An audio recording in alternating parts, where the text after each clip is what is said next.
Hi, welcome to A.U.M live stream. I'm your host, Callie Fedesinko of Callie Collective, a digital marketing agency serving financial advisors. So we all know that the market had its fair share of volatility last year. And while many advisors felt the squeeze of a down market, our guest today, Tommy Doerfler of Lighthouse Wealth Group, met his net new asset goal and grew his business by 10%. We're sure you've got lots of questions for him. I know I do. Please submit your questions via the comments in the platform that you're watching, and we'll be able to see those comments on our side and can answer them as we get them. So let's go ahead and get started. First, thank you, Tommy, so much for being our guest of honor today. And as I wait for some of these questions to come in, I have a few for you. Sure. All right. So you met your net new asset goal last year in 2022. What would you consider the biggest factor as to why? Yeah, good question. And let me just say thank you for having me on here. It's a pleasure and honor. And so I'm grateful that you asked me to be a part of this. And so this is really neat. And I know we'll have a lot of fun during the show. So first off, just thank you for that. So Yeah.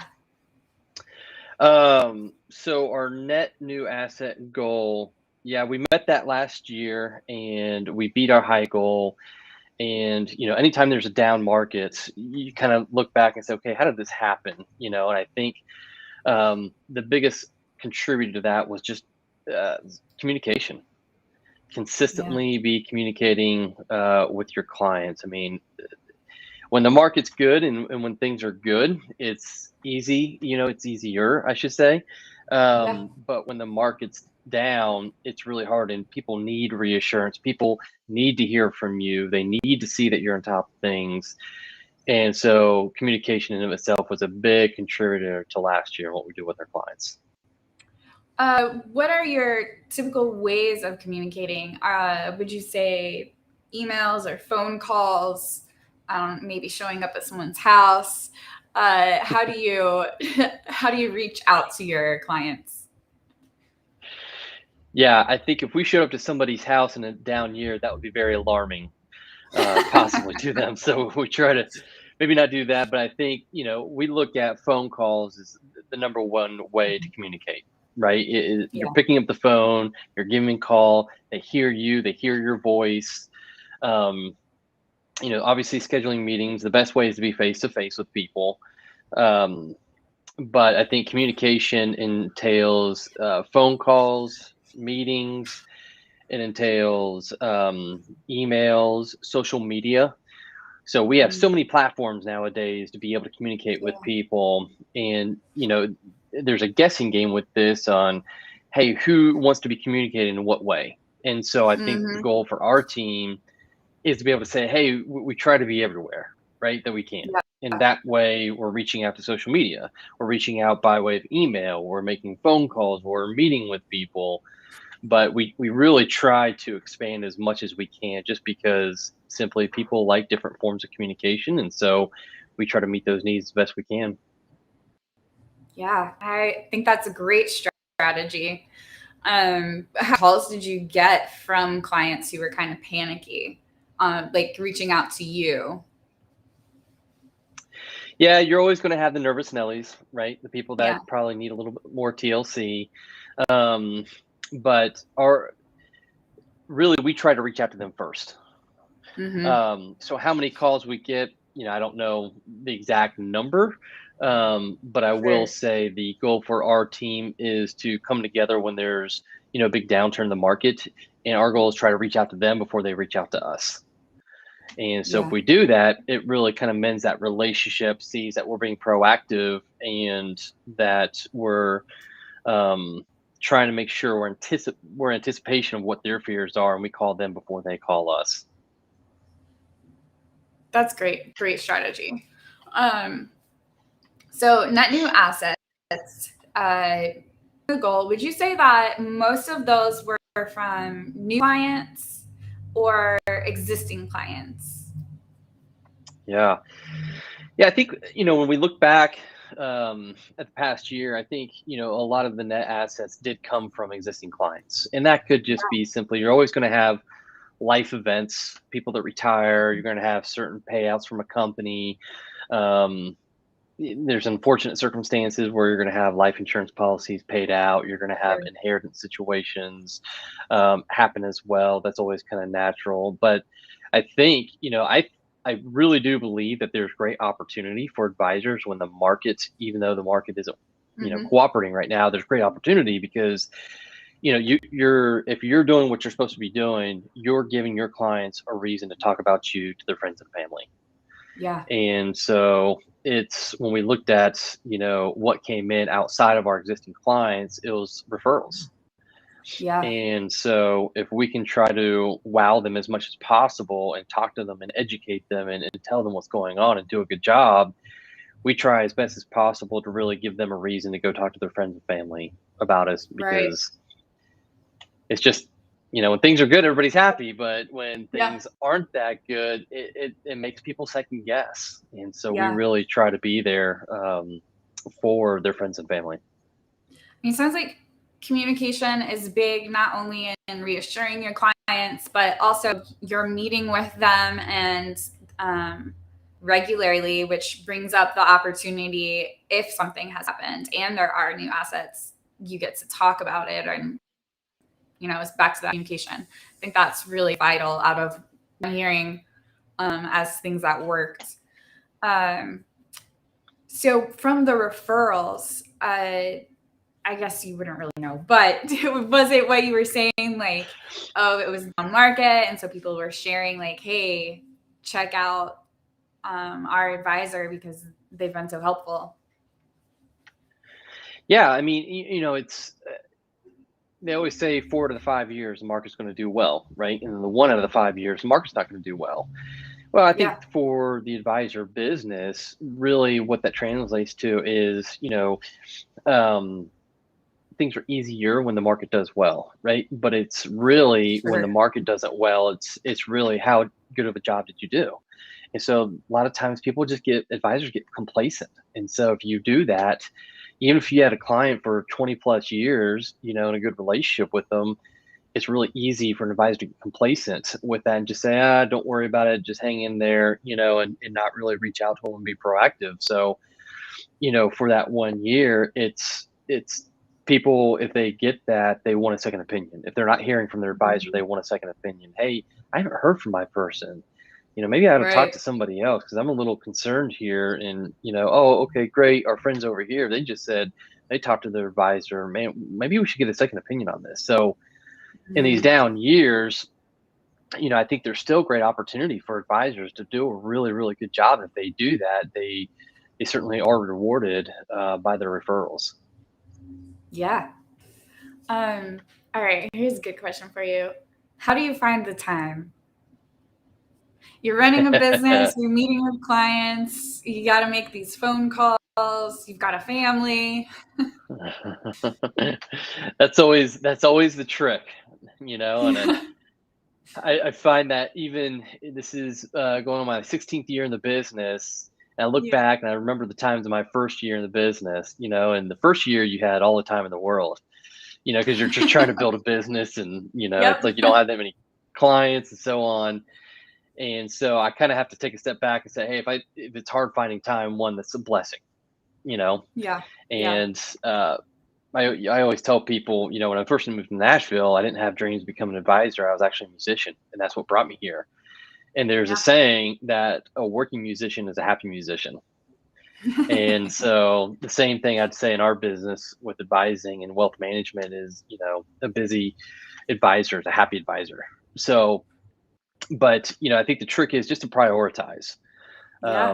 And especially in down markets, it's like, wait a minute, hold on. We got to go back to the drawing board, when the markets just drops about 18%, and you kind of have to clear the table and say, okay, what's the most pressing need right this moment, and Yeah. then you just kind of Yeah. prioritize, and you kind of have to reshuffle things around and say, okay, what's the most important thing, and then really Yeah. go after that. So, what is the most So important thing in a down market? phone calls and meetings. Hmm. And I think communication, going back to the Yeah. communication, I mean, you probably heard from me many, many, many times. Hey, we need, hey, we need to be able to put some literature out. Hey, we need to be educating our clients. Hey, we need to make Mhm. sure people aren't overreacting or having a knee-jerk reaction in the moment when these things happen. And so, Right.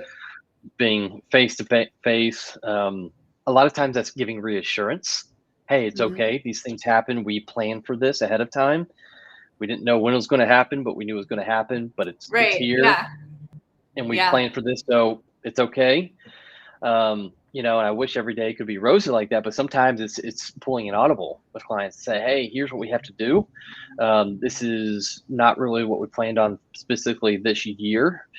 For people Yeah. that wanted to retire in 2022, it was really hard for them, right? Because you retire, Yeah. you tell your boss, "I'm done," and it's Right. like, okay, well, let's talk about some strategies to, we don't necessarily have to undo that, but maybe we take a step back and revisit the budget, or, Mhm. maybe we spend a little bit out of our emergency fund first, see what the market does Yeah. come back, and refill that. So we Right. talk through these different strategies, um, to be able to say, hey, let's pull an audible, let's look at some different ways to help out here.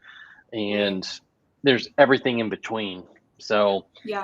Yeah. again, I think it's just going back to that theme of communication, communication, communication. Yep. I agree with that. Would you say that marketing had a play in that new assets? Oh yeah, yeah. And the thing, it's funny because the thing about marketing is, I've always felt that it's kind of like a college degree. Nobody really cares too much that you have it. It's only weird if you don't have it, right? That's a good way And to put it. so, but I think specifically, a big thing that Yeah. you've really helped us out is we've gotten to be a little bit more niche over the Yeah. years, and Yeah. make sure refine what that message is, and using the different ways to communicate. Again, whether it's in review meetings, or phone calls, or social media, or emails, or whatever it may be. Our goal really has been saying, hey, marketing will really get out the message of who we serve Mhm. well, right? And different strategies, different ways of looking at things. And so it'd be easier if we were just at all places all at once, right? But Right. Right. Of it's just course. not possible. Yeah. So I think marketing has really helped us as we're meeting with folks, and as we're trying to find the time to do all these different things. It Yeah. gets that message out there for a lot of people to say, hey, here's who we are. Here's our personality in the business. Here's who we serve really well. Um, and then hopefully through that, people really say, okay, great. Either that's for us, or maybe that's not for us. But either Right. way, that marketing really helps get that message out there, Yeah. as well as just educating people. You know what I mean? Yeah. This is what we do. This is how we can help you. That's And right. then, of course, just the financial education. Um, okay, so when the market goes down, obviously that affects advisors. I don't know the equivalent word, but profit. I think it has Okay. another name for you guys. Um, so how does that come into play with your marketing strategy? Because then on the other hand, as we've talked about, is like communication is such a big deal. You have to stay, communicating with your clients when the market is down. So how do you find that balance between, well, I don't have as much cash flow because the market's down, but on the other hand, I need to be talking more. How Yeah. have you found that happy balance, and how has it affected your strategy? Yeah. I mean, I think as, any kind of executive in a business, or owner, or whatever it may be, anytime you have a down year, you always have to be smart with your expenses and reevaluate and go back and say, okay, does it make sense to still have these expenses? Maybe some, maybe not. But with the marketing, I think I'm a little bit more nitpicky with that, of Yeah, what makes sense and sure. what doesn't. But I think, Yeah, sometimes it's a good time to double down. yeah, And I just think in social media and things like that, I mean, that's so widespread. I mean, nobody knows what a newspaper is anymore, but they know what social media is. It's very So true. you always have to, and another thing is you always have to reinvest in your business, right? So if you're making smart business decisions and saying, hey, I'm not removing all the profit off the table each and every year. Hey, I need to hold some back for some things, and I need to make sure that when things Right. aren't working out, I still have a little bit of cash on the sideline. Then I think that communication is more important, especially in marketing, when there's a down market, because like I said, you try to be everywhere all at once and it's just not possible. So And just like you were saying, if down market is when clients and prospects are concerned. So that's when, if you're getting your message out there and they see it, like it's a very opportunistic time. Would you say that there were any specific areas of your marketing strategy that led to your business growth? That's always the question. I mean, I've had these conversations where it's like, how do you see what your return on investment is, right? And so, I don't know. I really do have blind faith that Yeah. it Right. works, right? Yeah. So my goal is to say, hey, if we have somebody, let's say we have a referral from an existing client, hey, and they're talking with their friends who's a client of ours, and they say, hey, who do you use? I may have concerns, whatever it may Yeah. be. Well, they may say, hey, Tommy Doerfler, Lighthouse Wealth Group, they've been great, and so on.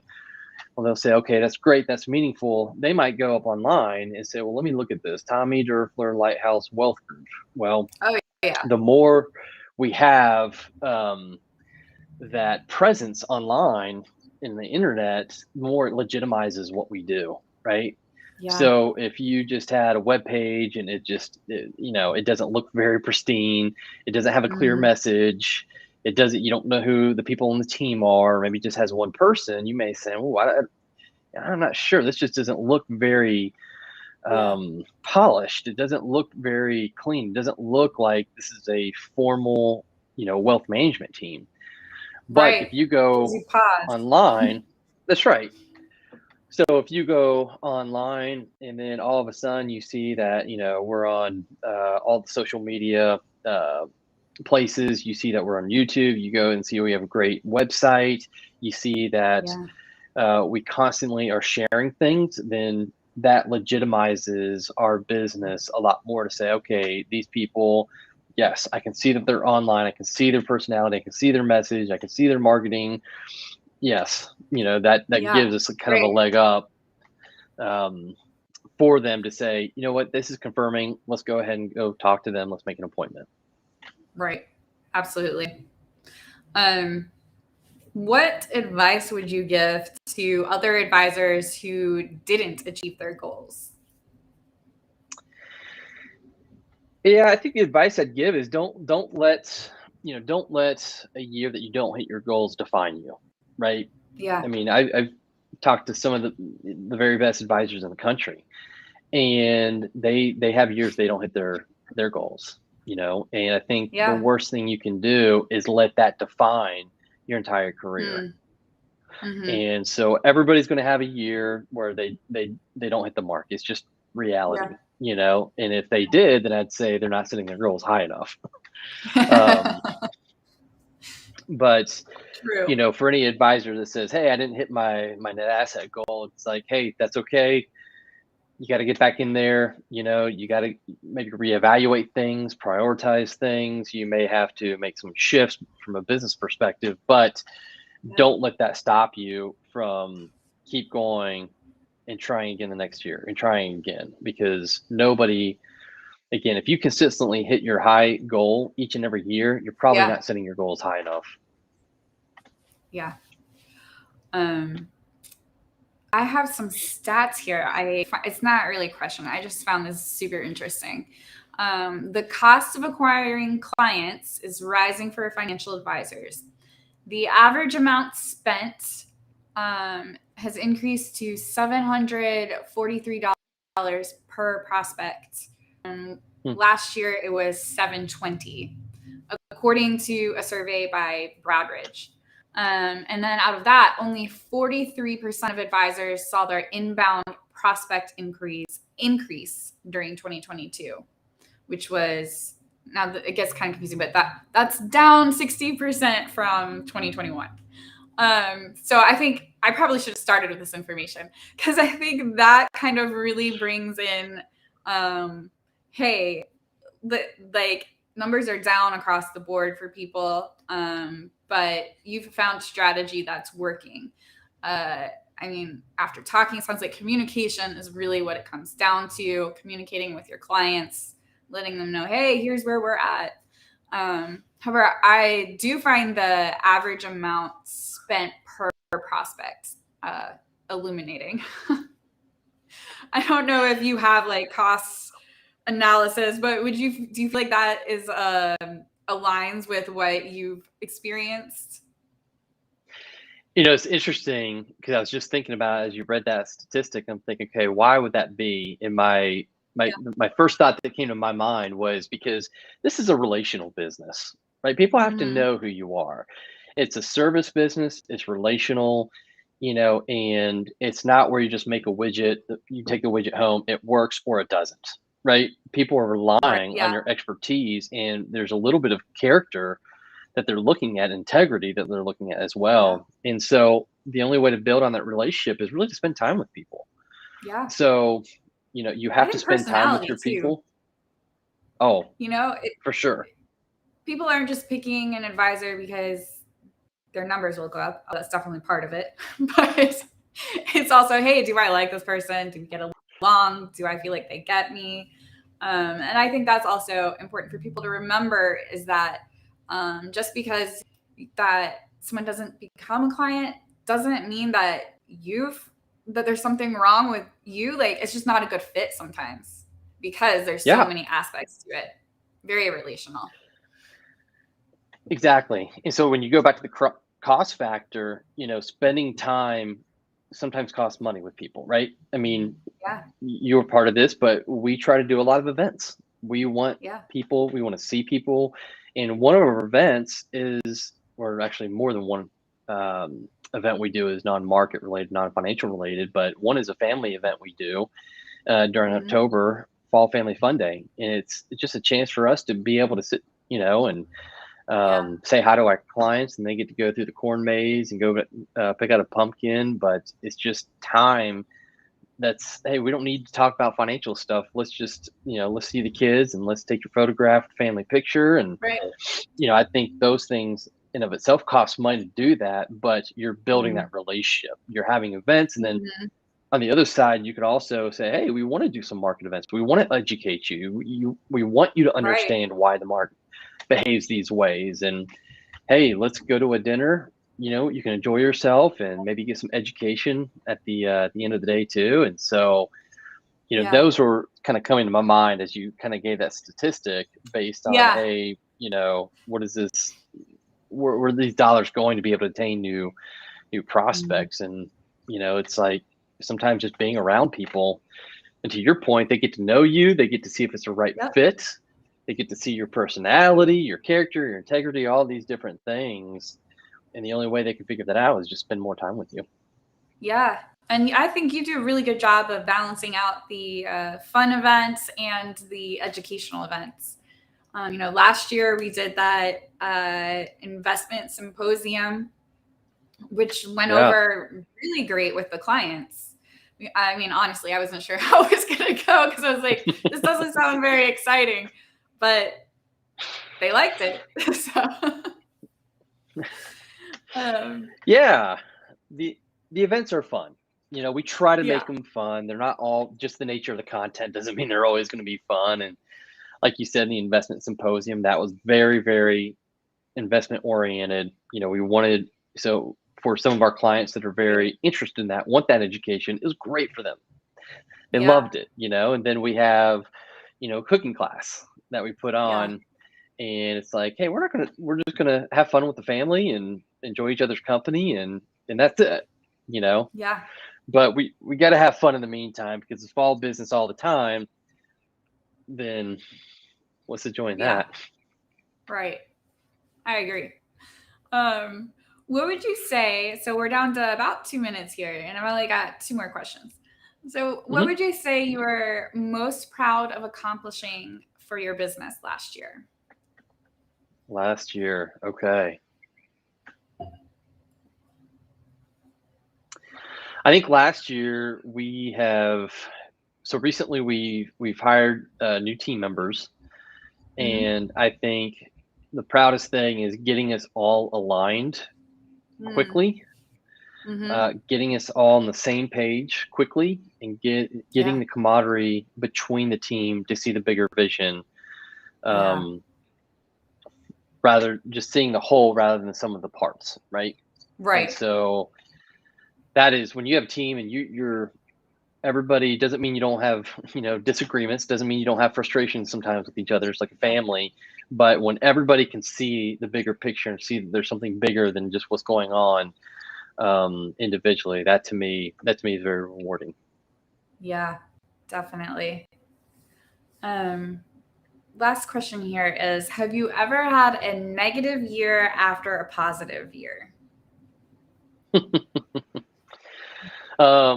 Yeah. So going back 2007 to 2009, that was pretty tough, right?